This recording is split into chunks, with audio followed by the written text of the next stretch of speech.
జరుగుతున్న రావణకాండ అంతా ప్రజలు చూస్తున్నారు. మీ ఆటలు ఎన్ని రోజులు సాగవు ఇంకా.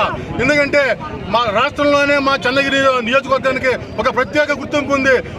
మా నాయకులు అలుపెరిగిన పోరాట యోధులు. అలాంటి యోధులు తీసుకొని పోయి మీరు అక్రమ కేసులు పెట్టి జైల్లో ఇరికిస్తారా? ఇదేనా అంబేద్కర్ రాసిన రాజ్యాంగం? ఇదేనా మీరు చేసే ఈ దురాచరణ? ఈ ఆగడాలు ఎక్కువ రోజులు జరగవు. చూసుకుంటాం మేము కూడా 2029లో మా పార్టీ వస్తుంది. అప్పుడు ఇంతకు మేము కూడా చూపిస్తాం. దయచేసి ఈ ఇంతటితో మీరు ఆపుకొని మా జేడీ భాస్కర్ రెడ్డి గారిని బయటికి రప్పించాల్సిందిగా మా ప్రజామం తరఫున మేము కోరుచున్నాం. జై జై చెవిరెడ్డి. తల్లికి వందనం పంగనామాలు పడేసినారు. నిరుద్యోగ వృత్తి లేదు. రైతుకు ఏ పంటకు గిట్టుబాటు ధర లేవు. మామిడికాయలు 2 రూపాయలు కేజీ లెక్కన అమ్ముతున్నారు. టన్ను 2000 రూపాయలు. కోత కూలీలు కూడా రాలేదు.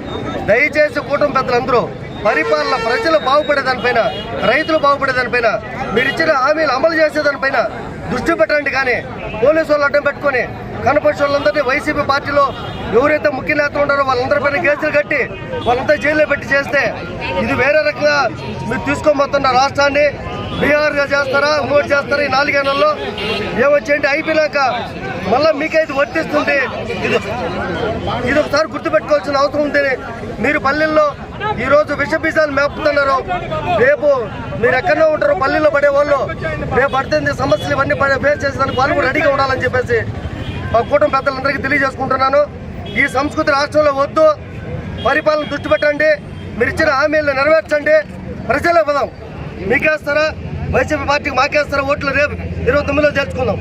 దాన్ని వదిలేసి మీరు ఇదే బాగా చేస్తే అదే పోలీసు వాళ్ళు రేపు మీ పని కూడా చేయగలుగుతారనేసి వాళ్ళు కూడా చట్టం తెలుసని చెప్పేసి కూటమి పెద్దలందరికీ విన్నవించుకుంటున్నాను. ఎంతో కృషి చేశారు. అటువంటి నాయకుడిని వారవలేక అతను గెలుపు ఇబ్బంది పడుతుందని ఈ యొక్క ప్రభుత్వం అక్రమంగా అరెస్ట్ చేసి ఎట్టయినా సరే అరెస్ట్ చేసి లోపలికేసి ప్రజలు భయభ్రాంతులు చేయాలనేసి ఈ ప్రభుత్వం చేస్తుంది. ఎన్ని రోజులు సాగదు ఈ ప్రభుత్వము? ఖచ్చితంగా చెప్తున్నా 2029లో మేమందరూ కలిసి గట్టిగా పనిచేసి మోహిత్ రెడ్డి గారిని అఖండ మెజార్టీతో గెలిపించి మీ చంద్రగిరి నియోజకవర్గంలో 175 నియోజకవర్గాల్లో అత్యధిక మెజార్టీతో గెలిపించుకొని మేము మోహిత్ రెడ్డి గారిని అసెంబ్లీకి పంపిస్తాం. తర్వాత మా గవర్నమెంట్ వచ్చిన తర్వాత మీలాగా మేము ఎక్కడ తప్పుడు కేసులు పెట్టా, తప్పుడు వాదాలు చేయలేదు.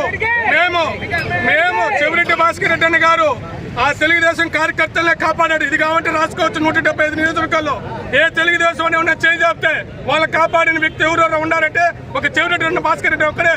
ఈ 170 నియోజకవర్గంలో ఆ నాయకుడిని వెంటనే విడుదల చేయాల్సిందిగా కోరుకుంటున్నాను. చెవిరెడ్డి భాస్కర్ రెడ్డి గారి నాయకత్వం